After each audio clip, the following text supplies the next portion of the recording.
Good morning, everyone. Hi, and thanks for joining us for this session to discuss how we can use education and entrepreneurship to empower girls and women in less privileged communities across Asia.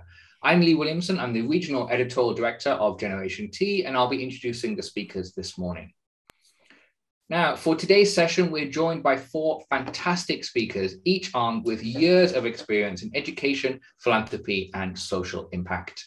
Chong Xiaowei, our Southeast Asia editor, will be moderating the discussion, which will run for about 30 minutes, after which we'll proceed to an audience Q&A before we conclude the session at around 12 p.m. Hong Kong, Singapore time. Now, for some quick housekeeping matters. Today's session is being recorded. The video will be posted on Genti's web and social channels next week, should you wish to share this conversation with people in your network. As our speakers discuss the topic, we really would love to see what everyone else thinks as well. So please continue to keep typing away in the chat box. We'd love to see your comments, as well as your questions that you have for our panelists. We'll try to get to all of them during the audience Q&A session at the end as well. If you'd like to direct your question to a specific panelist, please also state their name in your question. Finally, if you're posting about this session on social media, we would love to see it. Please do tag us using the handles you can see on your screen right now. Now, before we proceed, we'd first like to thank our partner, Aide Action International, for making this session possible. A French NGO with a mission to promote access to education for all through cooperation, empowerment, and the development of skills of local citizens. Aide Action works with the most marginalized and vulnerable population across 19 countries. To share more, I'm delighted to join Irina Bazniev, International Philanthropy Manager at Aide Action. Welcome, Irina.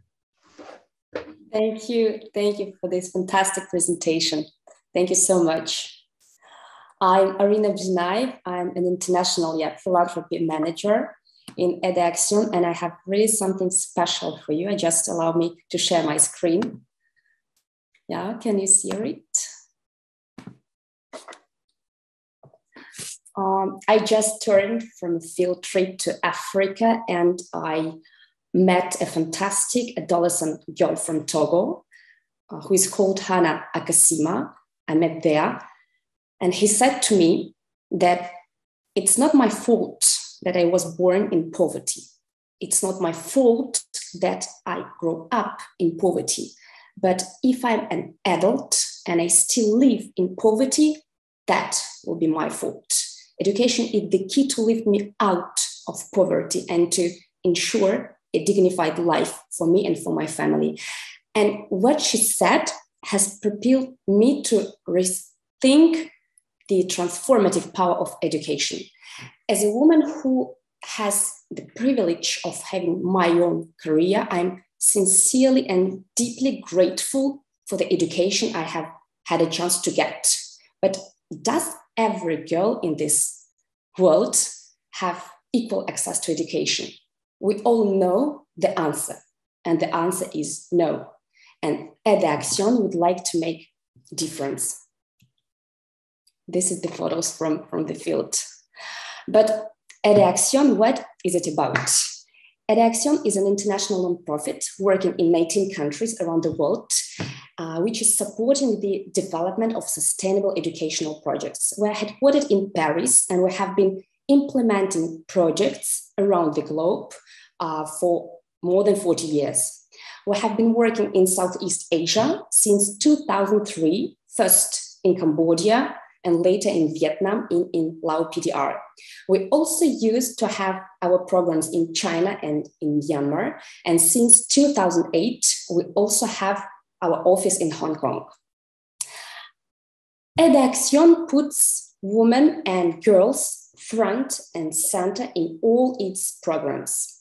Aide Action has transformed the lives of the most vulnerable and marginalized groups in need for the past 4 decades. We learned that empowering girls and women is a crucial lever to accelerate sustainable change. And we're deeply convinced that education is the best way to transform lives, to ensure peace, and to establish social and economic stability in development in marginalized communities. Women and girls are, and this is very well known, half of the world population and half of its potential, but they are now also one of the most vulnerable groups, especially during the pandemic. And UNESCO has warned that most of the world's 773 million illiterate adults are women, and twice as many girls as boys still will never start school. It's a huge challenge for governments, for associations, for non-governmental organizations to close this gender gap in education. And sure, the pandemic makes the situation worse. Girls and women are at the top of the vulnerability pyramid. They are the most affected when emergencies like COVID-19 hit. Girls are the first one to stay at home and to support their families, especially in times of crisis. And increased dropout rates disproportionately affect adolescent girls, further entrench gender gaps in education, and lead to increased risk of sexual exploitation, early pregnancy, and early and unfortunately frequently forced marriages. According to UNESCO, an additional 11 million girls may never come back to school and might be forced to join the ranks of 130 million girls who were already out of school before the pandemic. And if we don't act now, the negative impact will and may last for decades. Women and girls need your support to safeguard the gains in education. And this support is needed right now. It's really urgent. And to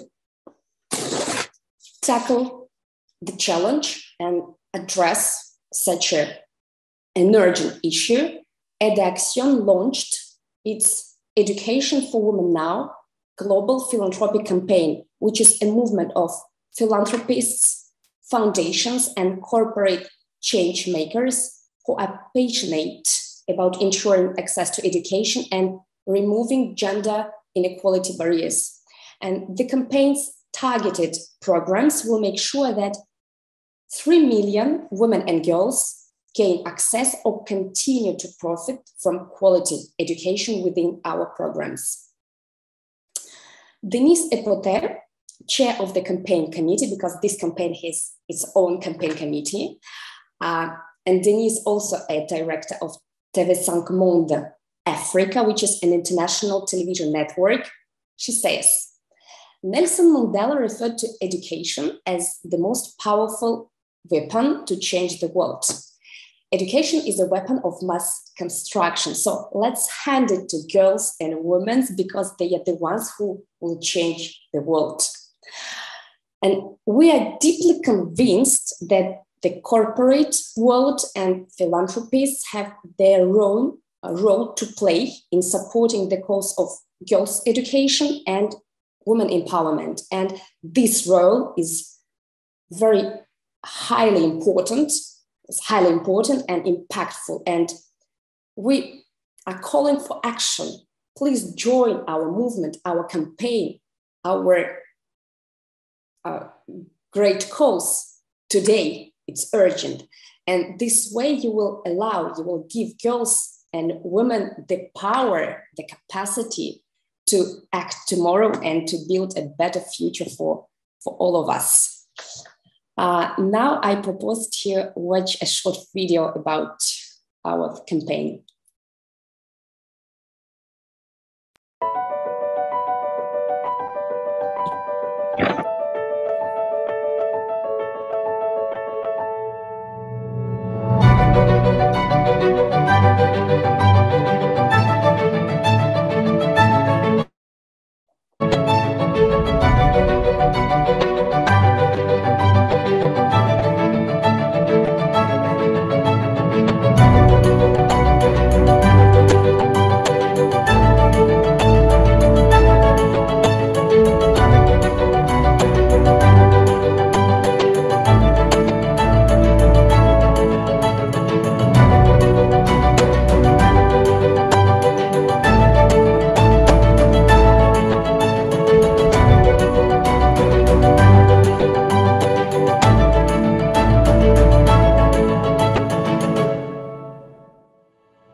Thank you so much, Arena. Arena's comments in that video really have set the scene and exactly what's at stake for our discussion this morning. I'd also like to personally thank Arena for joining us. It's 4 a.m. her time. She's in Paris. I believe only a few hours ago she returned from Geneva and she hasn't been to bed yet. Arena, please stay with us and watch the discussion, then go get some well-earned rest. I'm now going to hand over to Xiaowei, our moderator, to introduce our speakers and kick off the discussion. Xiaowei, good morning. Over to you. Hi, thanks, Lee, and welcome everyone. Thanks so much for joining us at this session. So let's start off with a statistic. 773 million adults are illiterate globally, and most of them are women. And reiterating what Arena mentioned earlier, girls are more than twice as likely to not go to school at all. And with the COVID situation right now, this has only become worse. So some 11 million girls who did actually get the chance to attend school may never return to their classrooms after the pandemic. The obvious injustice aside, girls and women make up close to half of the world's population. This means that if more of them are unable to attend or finish their school, the greater the challenge a developing nation faces of pulling its people out of poverty and ensuring its own social and economic stability. So what is causing the gender gap in education? Is it just lack of access to a school? How can we prioritize equal access to education for everyone, but particularly girls and women? And what challenges do governments and NGOs face in this respect? To discuss all this and more, I'm joined by a panel of experts from the education, social impact, and philanthropy sectors. So let's introduce them to you. First, we have Didi Chan, who is an investment banker by training. Today, she leads her family's philanthropic foundation, Seal of Love Charitable Foundation, where she has overseen impact-driven investments in education as well as healthcare. So Didi is also a managing director and the chief investment officer of Park Lane Capital Holdings, her family's single-family office. Next, we have Joanna Ho Tong, the founder of KG Group, which is an award-winning company specializing in children's arts and English language education. She also holds several other titles, including board member of the Women's Foundation, a nonprofit organization that is dedicated to improving the lives of girls and women in Hong Kong. And last but not least, we have Savi Laj.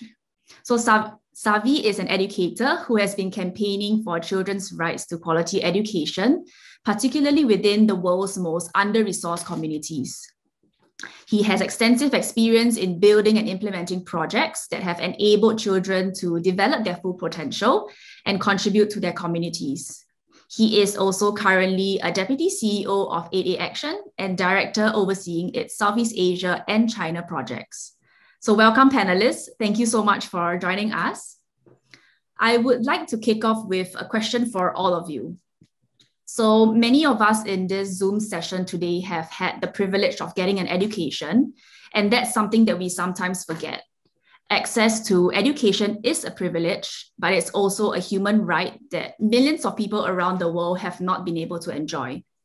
From your own experiences in this space, what is one of the biggest barriers that's stopping girls in particular from getting educated? Maybe we can start with Didi first. Sure.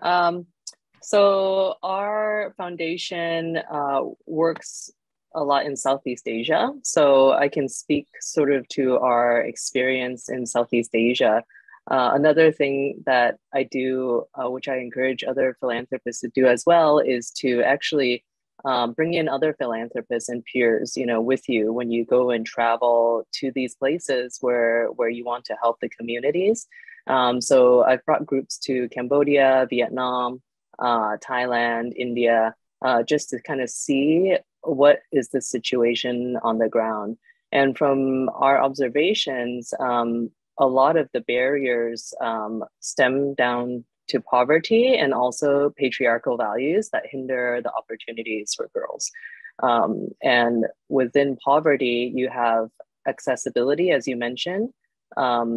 We need to ensure that rural roads are weather resistant, that there's actually a way for girls to get to school.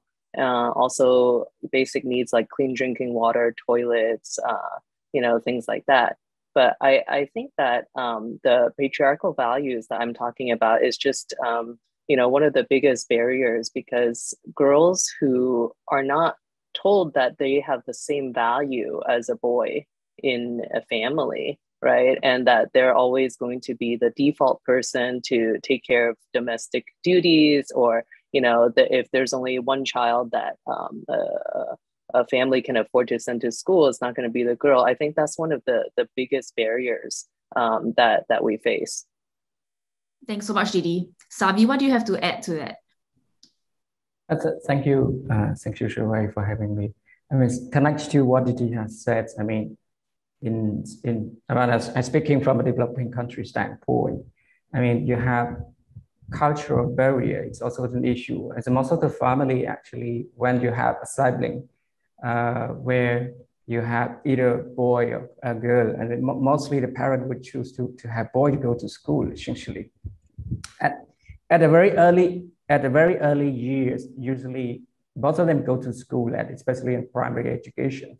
But then when it comes to go to secondary education, sometimes the family, as it links to poverty, as Didi has said, family have to have a choice that either if they cannot afford to send both of them to school, they either choose either boy or girl. And most probably, most of the cultural issue is that they will send the boy to school, because the fact that when the girl is going, it's a little bit more grown.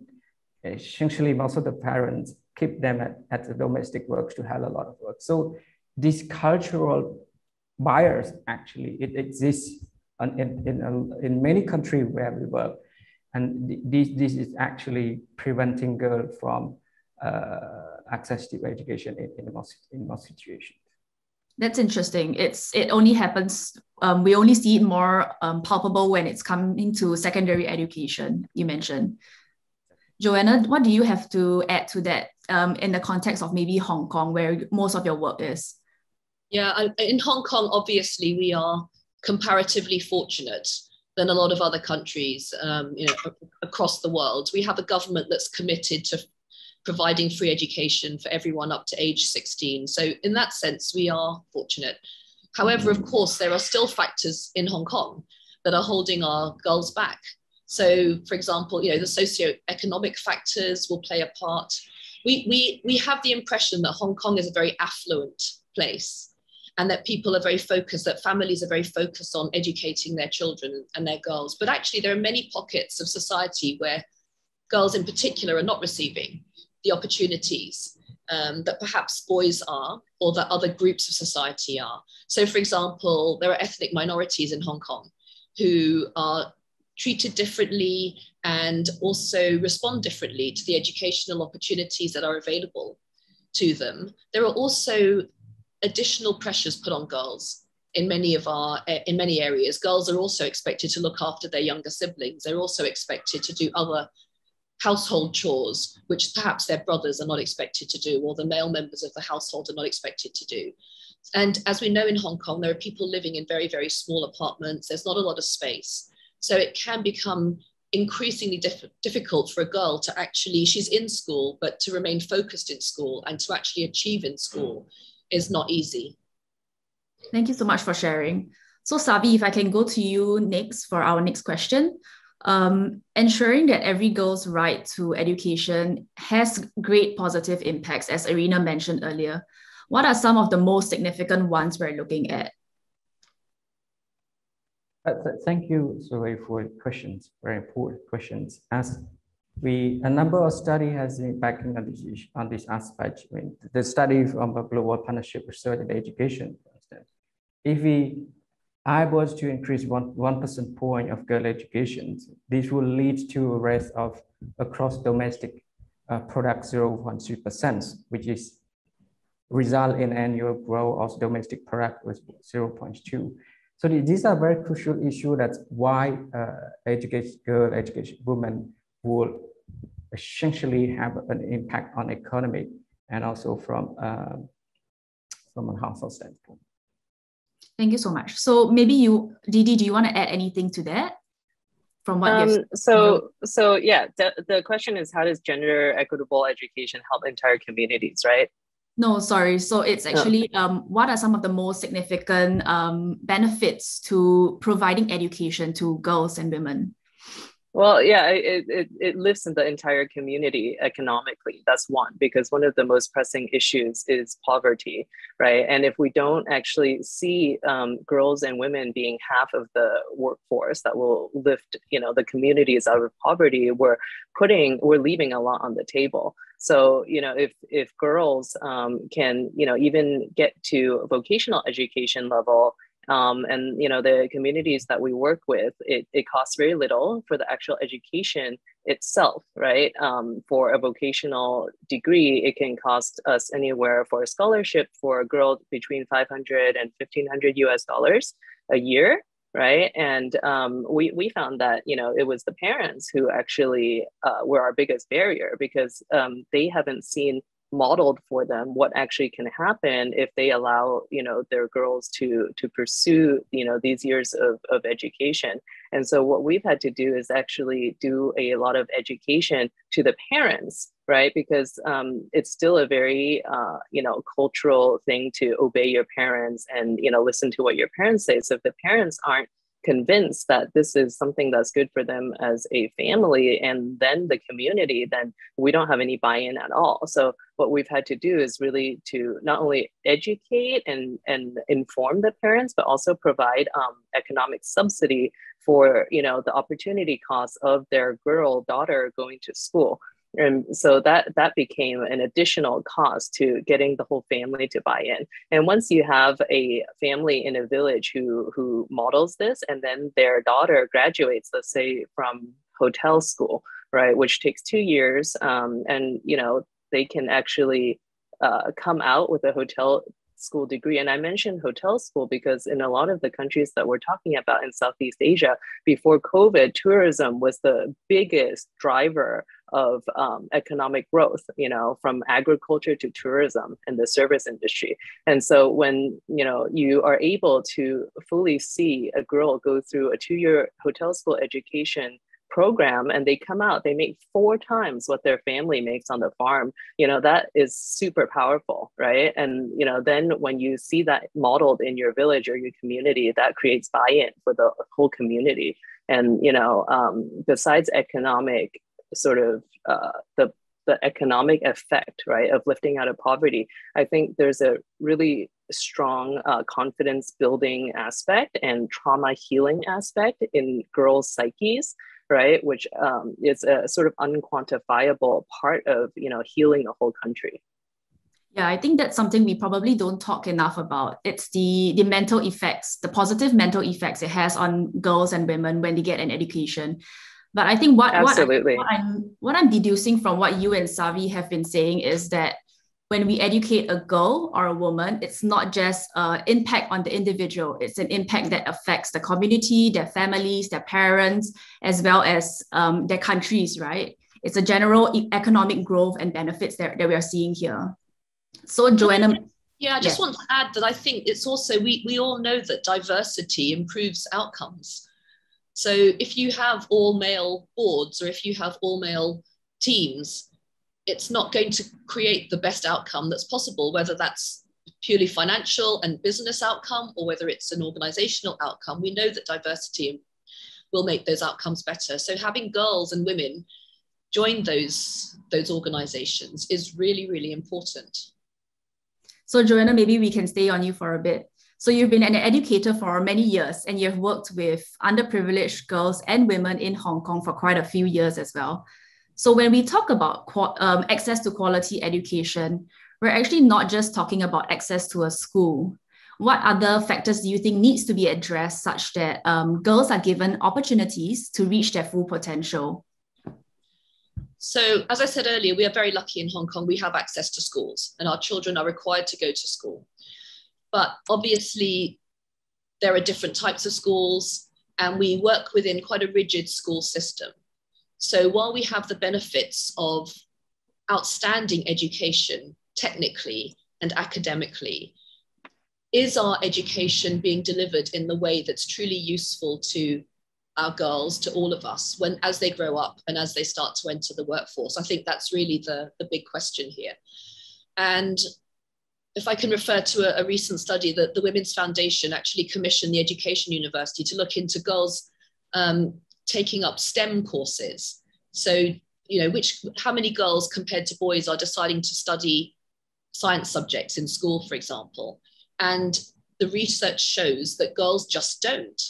Girls are not moving into STEM subjects. Sometimes it's socioeconomic. If you come from a disadvantaged family, you may not have ever heard of some of the things that you can study.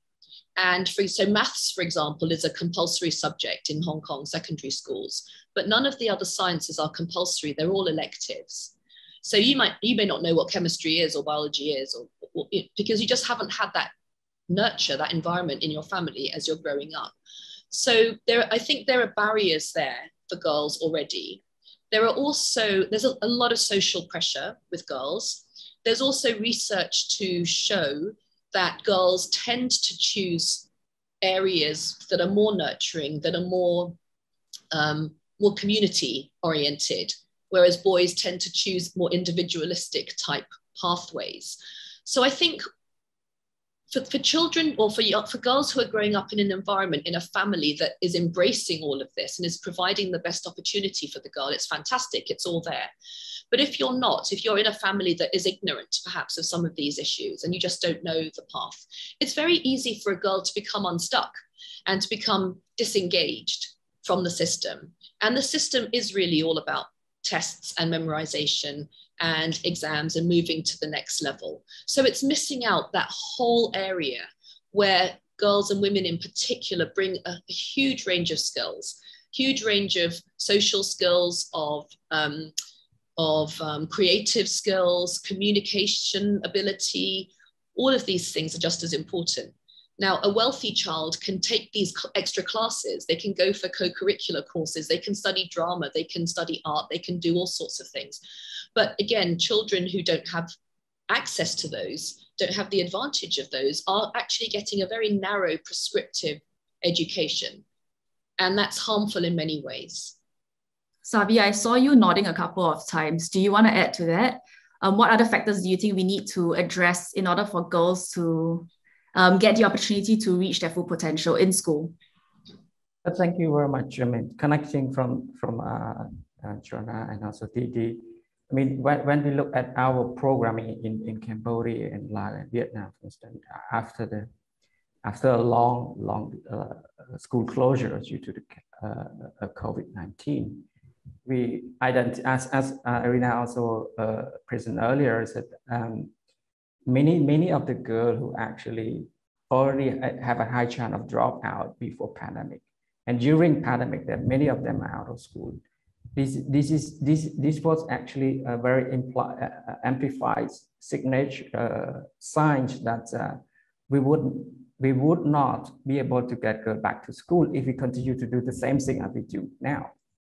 But this is exactly what we at Aide, we also reoriented our programs to focus on the girl back to school. We essentially we work very closely with Ministry of Education of the country where we worked, and to focus on a learning loss of the children during the pandemic. And during the very first academic year, we focused on building capacity of teachers along with the teacher, how they are to cope with the learning loss during the pandemic. Bear in mind the situation in Cambodia and in Laos, for instance, during the school closure, where the government also provide online learning through a TV. But majority, more than half, 50% of the children and family do not have access to even such a digital requirement. So more than half of them are cut off from during the online learning. So what we do is to provide support, and essentially we work very closely with parents of the children to provide support to them so that they can send back their children to school. And at the same time, as Didi said earlier, the poverty is also the issue, because sometimes when you come back to school, you require more additional material. And this is something that ADAX also provide material support, learning and teaching materials to the teachers, so that we can support more girls to go back to school. And there is no one specific approach, we could do that. Essentially, we tailor our program to the specific need of the girl, because the girl come up with the situation from one to another. It's very different. It's not the same needs, it's a different needs. So that's why our program is essentially designed to customize the specific needs so that we can get more back girls to school. We actually revamping our programming to focus on this aspect, while we know that this is becoming a very, very urgent issue for us. So you mentioned earlier that you're working with parents as well to help girls go back to school. Maybe you can go a little bit deeper on it. How can we mobilize parents as well as the communities around the girls to support this pushing of girls back into school after the pandemic? It's very, very important questions that during the discussion, we have our parenting meeting, community meeting, but sometimes it's not possible to organize physically. It's sometimes we organize either through a WhatsApp chat, a Telegram chat. So these are the parent group that we try to support when they have difficulty. So it's a lot of things we do through our campaign, but before in pandemic, during the pandemic, sometimes we can organize physical campaign. We essentially is to raise the importance of girl education, and also to have a dimension of cultural change setting that most of the family have, that if they have to choose whether to send boy or girl to school, they maybe send the boy to school. So a kind of instill a new cultural dimension to have to provide an equal opportunity for boy and girl. It's kind of the activity that we support the parent, how important of girl. And of course, it also demonstrates, as this highlight. At some point, we also have the role model, actually a girl coming from a village who are very successful, either becoming entrepreneur or becoming a successful professional, as part of our speaker to speak about the girl play a very key role and can be anything they want if they get education. So that's this kind of message to also to remind the message, to also spread the message across to the parent community why girl education is equally important as boy. Thank you so much. So Didi, can I go over to you now? So most of your work, as you mentioned, is in Southeast Asia. But what do you think are the key challenges that governments are facing when it comes to bringing learning environments to the most marginalized of girls? For governments, I think it really is like whether it's like there is chicken or egg, whether they're the issue or they're solving the issue, right? So a lot of what we see is corruption is a big problem, and we need to protect our girls by giving them sex education, right? So that they know early on, what are the pitfalls or the consequences of actions, how to protect themselves. And also one of the systemic issues in Southeast Asia is human trafficking, right? And so that all boils down to just a lot of loopholes and, corruption across different, kind of structures of the power dynamics in society. I think it's challenging for philanthropists when we come in to get a real handle on that, because we're not there full time, right? And so one of the things that I think that foundations and philanthropists really need to do is from the get-go, from the beginning, is to empower and build teams of locals, or if you're grant making only, to really find organizations that themselves, they empower and train and are building up leadership teams of locals, right? Because it's really the people on the ground who truly understand the deep complexities of everything that's going on and know how to navigate the nuances in order to still get positive outcomes. And one organization that I traveled with to India is called Empower Asia, and they're focused, mainly on girls' education, just like our topic today, especially teenage girls, adolescent and teenage girls.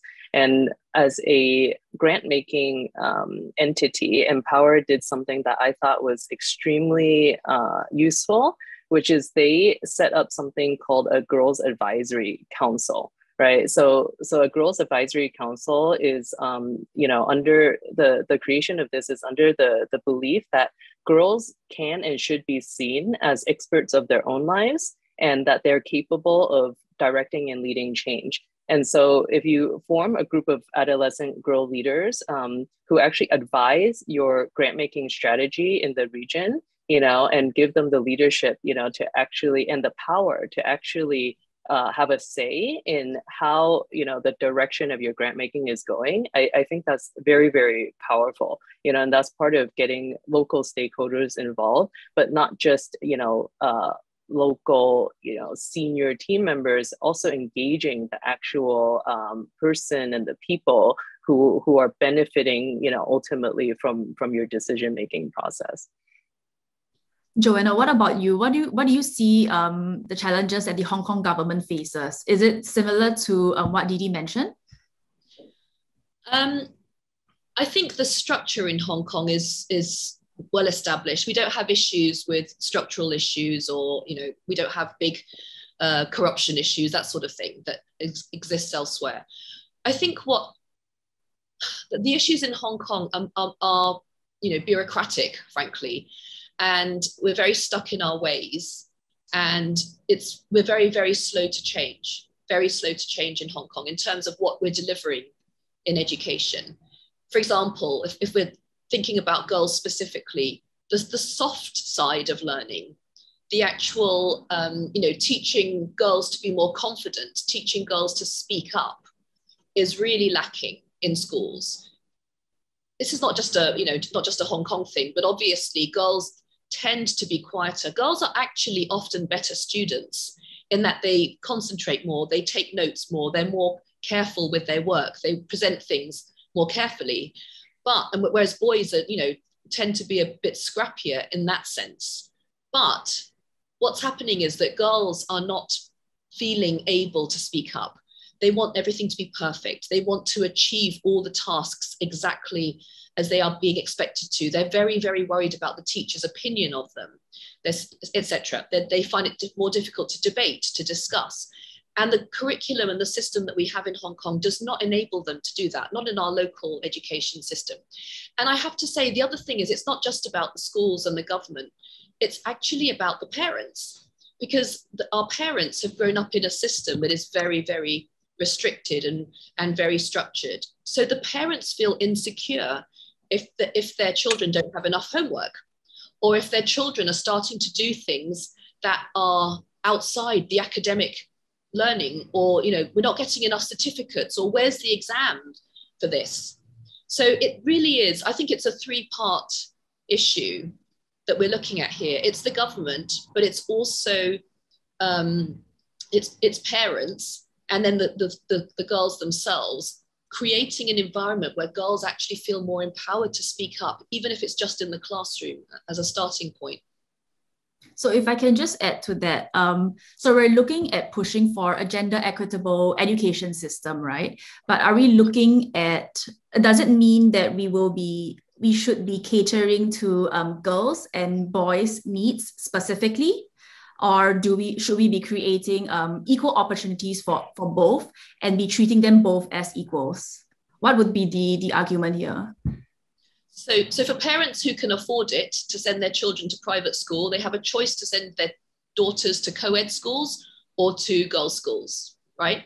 If you can't afford it and you're allocated to a school, then you kind of go where you're given. But there are advantages and disadvantages in both methods. Girls tend to perform better, especially in science subjects. And I think because it's just girls, a lot of the pressures are taken out of the equation as to, do I have the confidence to speak up? Do I have all of this sort of the soft skills? I think is much easier. However, a co-educational school is, of course, a much better reality of our world. And it does have the benefits of diversity. And it's important that girls can speak against boys and speak up with boys there and learn to live alongside boys and not treat them as some exotic, other gender that they have that later they will come across. I think there are so many issues here. So it really depends on the child. So yeah, I think this is a very difficult argument. Savi, maybe I can push the next question to you. So on top of the gender gap in education, I think this is something that Joanna mentioned earlier. There is also a learning crisis where being in school isn't the same as being as learning something. So not all education systems in poorer regions in the world are equipped to collect information on who is actually learning and who's not. How do you think we can address this to make systems and curriculums more effective and relevant to girls, especially? But thank you. As remember the study on Picasa from the World Bank essentially identify the learning crisis around the world. As a student, essentially sometimes even at grade 3 or grade 4, they are not be able to read and write. So this was the research done by the World Bank. Most of the developing countries, especially in Southeast Asia, saying the prevalence in Cambodia, Laos, and Myanmar, of course, there has been much more in the difficult situation if it compares to Malaysia or Vietnam, for instance. It's the early education quite better off than many other developing countries member in Asian member. So these are the three issues that's along with Ministry of Education also development partner working on that aspect. It's a very complex issue because most of the situation is the fact that most of the curriculum was that backdates a very long time without much of revising a curriculum where the situation and circumstances change so much.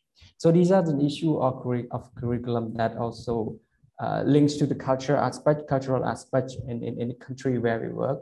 I think this is a very issue that the government needs to work on. They already know that. They obviously based on the research finding, they understand the issue. But it's also the issue of lacking resource is also another issue, and lack of proper trained teacher is another issue across the country who have under resource. We're taking example on Cambodia, Vietnam, Cambodia, Myanmar, for instance. These are the countries who have also limited resource to provide a teacher capacity development. I think it's very crucial that we need to have more support on providing the capacities to teachers so that they better understand the issue that they're facing, and so they can revise on the way they teach, the way they support the students. They could essentially have. Joanna, if I can go back to you for a bit. I know just now you mentioned some gender-related biases within schools and classrooms, right? But there's also situations outside of the schools and classrooms that may hamper a girl's ambition or her ability to actually complete her education. Things like gender-based violence, for example, or as I think Didi mentioned earlier, ensuring that there are accessible roads for them that are safe for them to get to school. How do you think we can address some of this discrimination or situations that may actually hinder a girl's ability to finish her education? Yeah, I think the gender-based violence or fear of violence, even if it's not actually taking place, there is the fear of violence. Some of the schools, I mean, kids can go to school in Hong Kong, but some of the schools are pretty rough.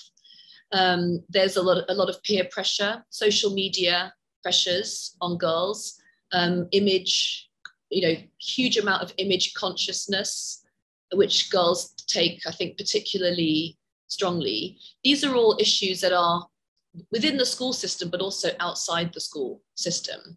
And I think in Hong Kong, most people do have access to technology. Unlike some of the other areas we're talking about, they do have access to technology. They're also then at the receiving end of a barrage of information as to how girls should be, what girls should look like, how girls should speak, how they should behave, what they should be doing. So, as many other developed countries have. So I think that places a lot of pressure on them as well. I think the school system does not support them in the types of future pathways that they could take. It's so prescriptive and so academic that there are many pathways that all people can take, not just girls. but it's not giving them the opportunity to explore the arts, to explore humanities more, to actually prepare themselves for a world where even if you train as an accountant, you have no idea whether you're going to be able to get a job in the future, because the way our world is changing, we have to train all of our young people to be extremely flexible. And I think all of that combined, it's very confusing for girls, actually. It's confusing for all young people at the moment, particularly with the pandemic. But it's particularly confusing for girls because what is the role of a girl? What is the role of a girl? Is she supposed to get married and have children? Is she supposed to have a career? How do you balance it? It gets into this sort of situation. And that kind of pressure starts young. It doesn't start when you're 18 and you graduate, or when you're 16. It starts when you're young and you see your mum, or you see the other women around you, and you see the behaviors that are taking place with men and women. So I think, yeah, there is a lot of extra pressure on girls in that way. Thank you so much for sharing that. So Didi, Can I just add to what Joanna said? I sit on the court of Hong Kong University of Science and Technology, HKUST, and on the advancement committee of HKUST. And, the Dean of Sciences and, the engineering dean, a lot of the issue that we see for incoming students into the freshman class is always, the gender inequality in STEM, is still evident. Whereas in a lot of the top universities in the US, they've already closed the gap, right? And so what is it that they did, and what is it that Hong Kong needs to do to get more girls into STEM? And if you look at the just pure kind of like applications, right, it's obvious that at age 18, the applications being put in for the STEM majors at HKUST are for girls, they're not as strong, right, as the one for the boys. So naturally, more boys get accepted, and we have a huge sort of gender disparity. And so what we're proposing now is to actually start much younger to get girls kind of aware of this pathway for them, right? And I think personally that it starts with science camps, right? When they're 10, 11, 12, 13, they have to start that young in order to kind of build the pathway in order for them to have, just as strong applications into universities for STEM when they're 18. So to your question about, do we treat them the same? In this case, no, I don't think we treat them the same. We need to target girls, when they're in middle school or junior high, right? And actually, provide an extra pathway, extra resources for this pathway so that, they're able to get to that sort of more equal split between boys and girls. Because we're fighting against something that is more cultural as well as more, I would say, something that it's an emotion, right? You're feeling a certain way, and maybe you're not choosing this path because of a certain way. So maybe or just cultural expectations. Yeah. Okay, sorry. And you were about to ask another question to me. Yes, I was just about to ask. Oh, sorry. I've got this great quote. I've got this great quote, which came out of the research that we did into the STEM subjects. This is a quote that sticks with me. And this is a high school girl. And the quote is, "Girls are sensitive and boys are sensible." And it really struck me because it's actually it's a nice pithy quote, but that's how they think. Girls are sensitive and boys are sensible. So what does that even mean? If you're sensible, you choose science subjects. And if you're sensitive, what do you choose? I don't know. For me, it's quite a shocking comment. Yeah. Yeah.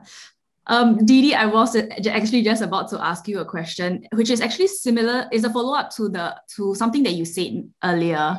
So I wanted to find out, because we are talking to an NGO right now, Aide Action, and I am curious because reducing gender inequality in education requires a concerted effort, right, by different sectors as well as different players. So what do you think are some of the obstacles that philanthropists like yourself can help NGOs or governments tackle when it comes to ensuring that their impact is scalable as well as sustainable? I think one of the things, philanthropists who are outside of the country that they're trying to, see change in, I think one of the things they must do is visit the country and visit the actual location, right? And to visit the teams, right? So I don't see, the process of doing philanthropic work all that differently from my work in investments, right? If I'm going to choose a fund manager or if I'm going to choose an NGO to, make a grant to, you do your due diligence, right? You have to go and visit them, see what the leadership team is like. As I mentioned earlier, the leadership team should, even if it starts out as a foreign leadership team, there should be a plan in the actual strategy for a 5-year, 10-year plan to convert that to a local leadership team. I feel very strongly about that.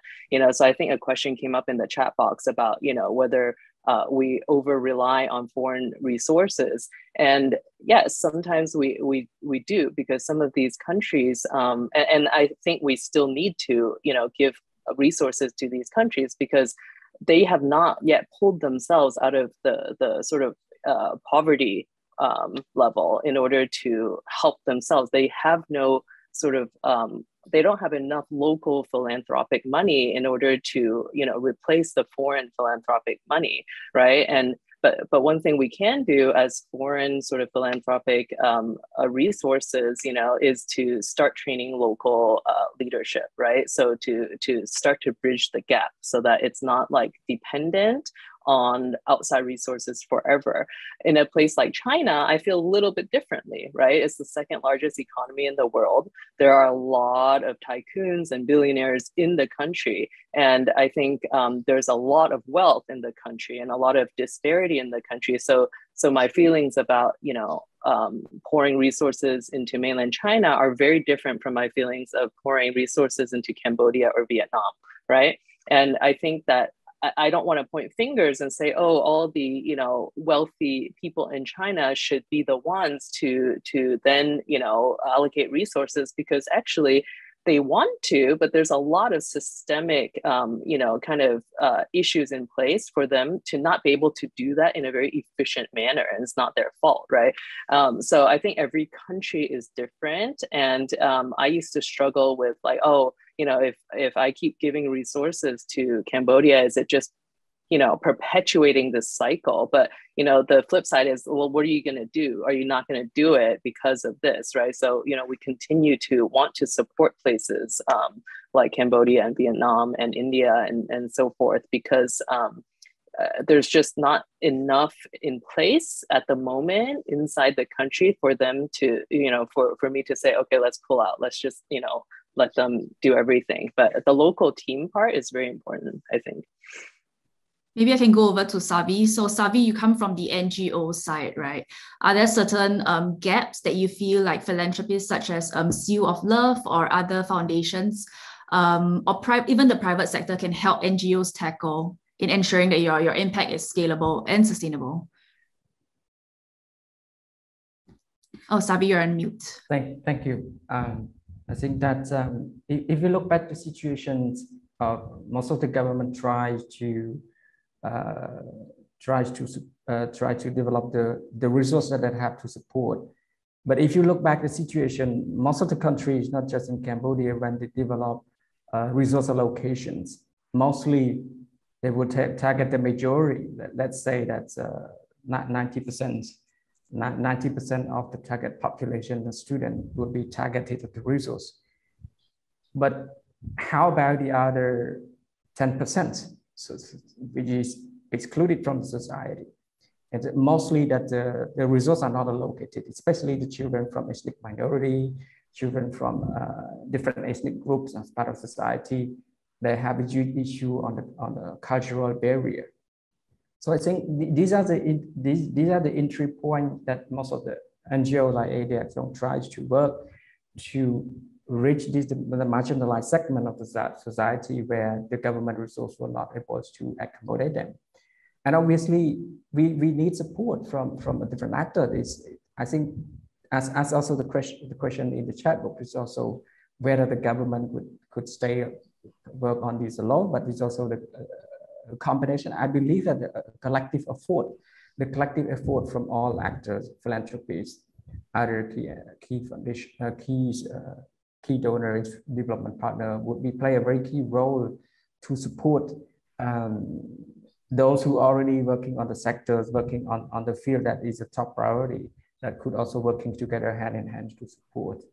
I wanted to connect back with Jonah on the issue of gender violence for girls.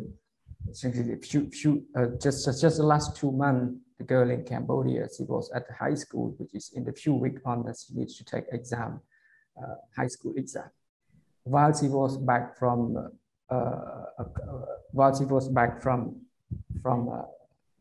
her class, she was raped and murdered.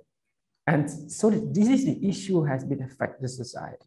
It's to think about when a girl who actually at this age already was raped and murdered, how the other girl actually have a psychological effect, how the girl will feel of their safety when they go to school and they come back to school. So these are very key issues, and it was not addressed very well in the society. We are not properly addressing the gender violence very well. So I think as we work, we need to provide very safe space for the girl that they can feel safe. They can feel, if they are not feel safe, they will not be able to learn. Sometimes they are in the classroom, but they worry about when they leave the classroom, whether they are safe to be back home or not. So these kind of things have a psychological effect to the girl, actually, was not be able to concentrate in the classroom. So these are very key issues for us and also for general public to create a safe space environment for girls. Thank you so much, Savi. So I'm conscious of time. We actually are already past 12 o'clock. So maybe let's quickly move into the Q&A, because I do see that some of you are already answering questions from the Q&A. There is a question from Joanna. Do you think that the problems with the education system for girls will be solved within the education system itself in the future? Or will these necessary problems be solved by private institutions? Yeah, I think I touched a little bit on this earlier. I think it cannot be solved by the education system itself. It's a huge bureaucracy. It moves far too slowly.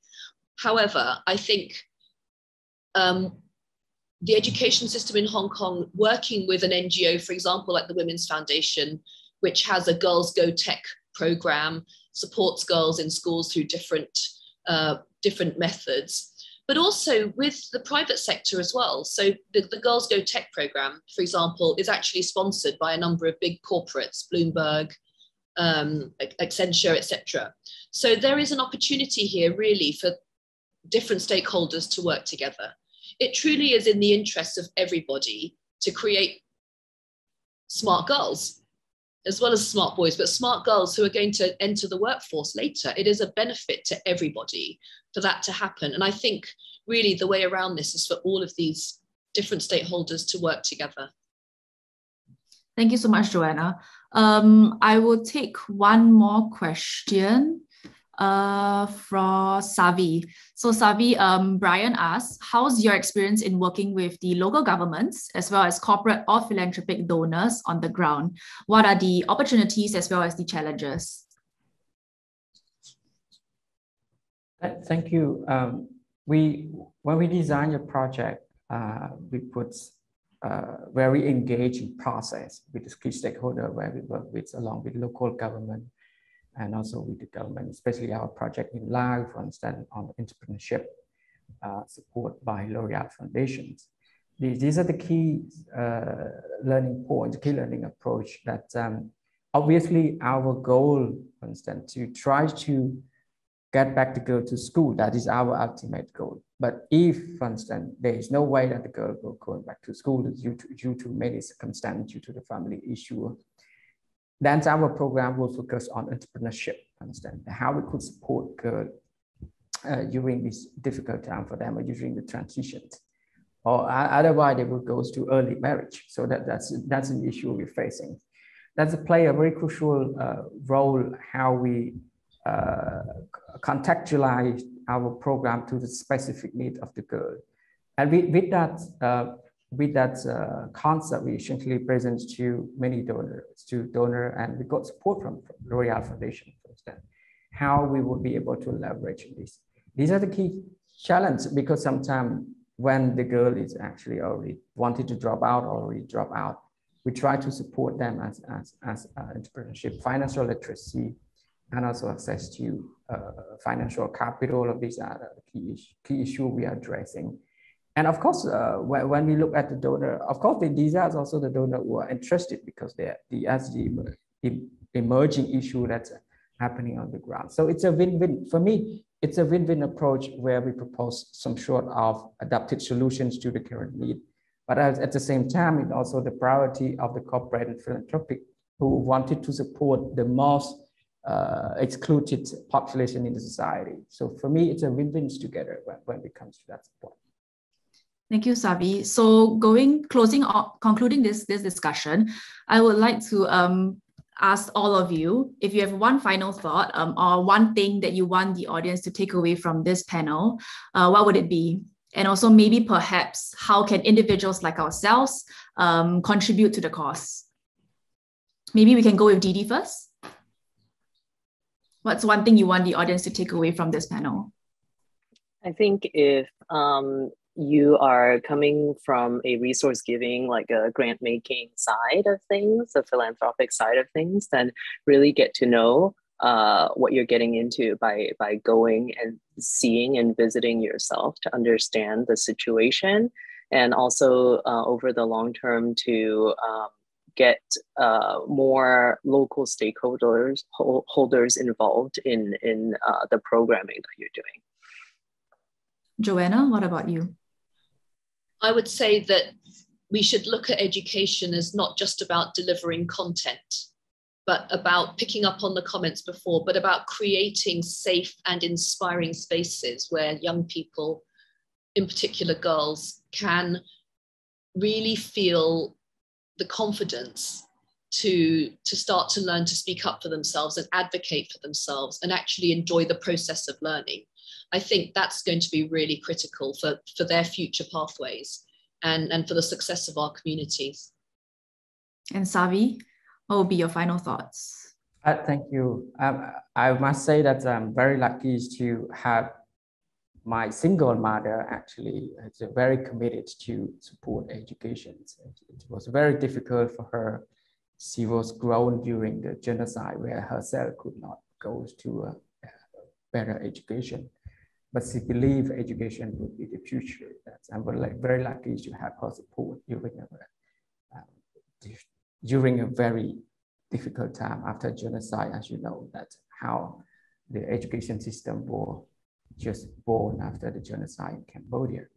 I would say that to all the parents, it is very important that we need to support children in education. The role of the parent play a very, very crucial role to any father to ensure that their children will get to unlock their full potential for a very future.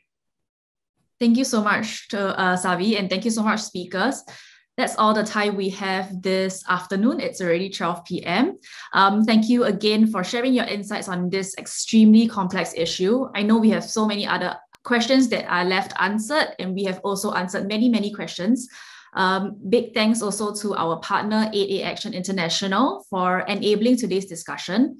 And to all of you who are watching, thank you so much for tuning in and for listening all the way to the end. If you didn't get your questions answered earlier, please feel free to reach out to the Genti team, and we will help you connect with the speakers or help you ask the questions to them.